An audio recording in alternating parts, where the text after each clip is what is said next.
Do you understand me? Joe asked. A tiny hiccup escaped her lips. What? He asked. The girl leaned her head back and groaned.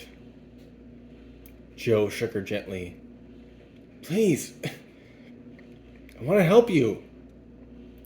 She brought her head back down, her lips moving partially. Joe let go of her shoulders and scratched the stubble on his chubby chin.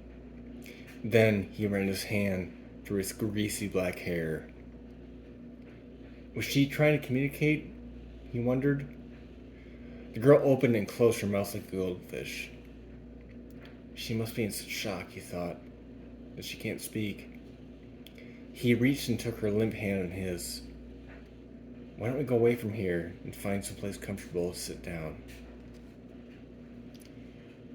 The girl made no objection and followed mindlessly as Joe led her away until the graveyard, fog, and smell was far behind.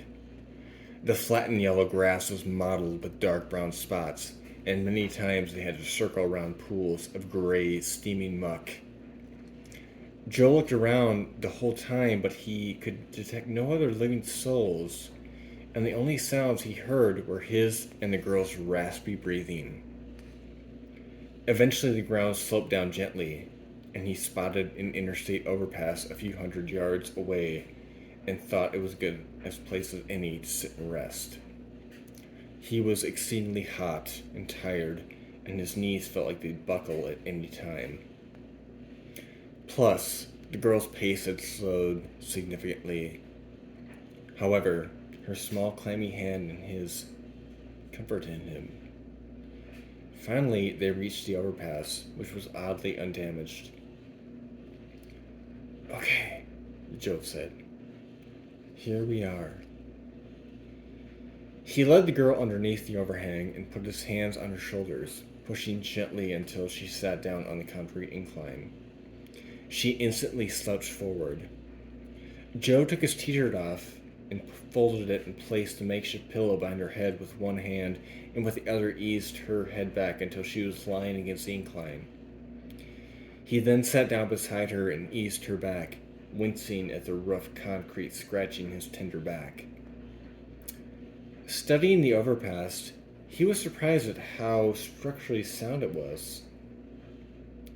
He then looked around at the land beyond and was saddened by how dismal it was.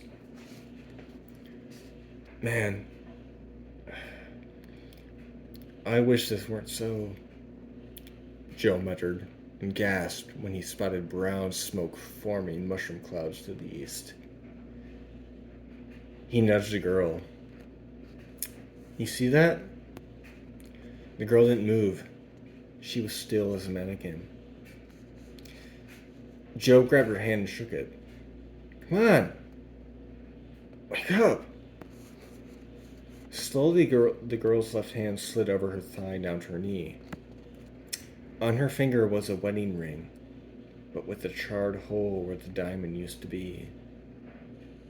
The gold band had melted into her skin, scarring the finger into a vulture's talon. My God, Joe said, looking up at her. I'm so sorry. No wonder you're in total shock. He didn't want to think of what might have happened to her. Instead, he studied her face. Apart from the burns, her skin was smooth and creamy and contrasted wonderfully with her ruby red hair. Her eyes were a gorgeous shade of sky blue, and her dark, delicate eyelashes curled up in the most innocent manner. He desperately wanted to help her, but all he could think of was to tell her his own story. He thought maybe that it would help stir her out of her catharsis, and they could talk.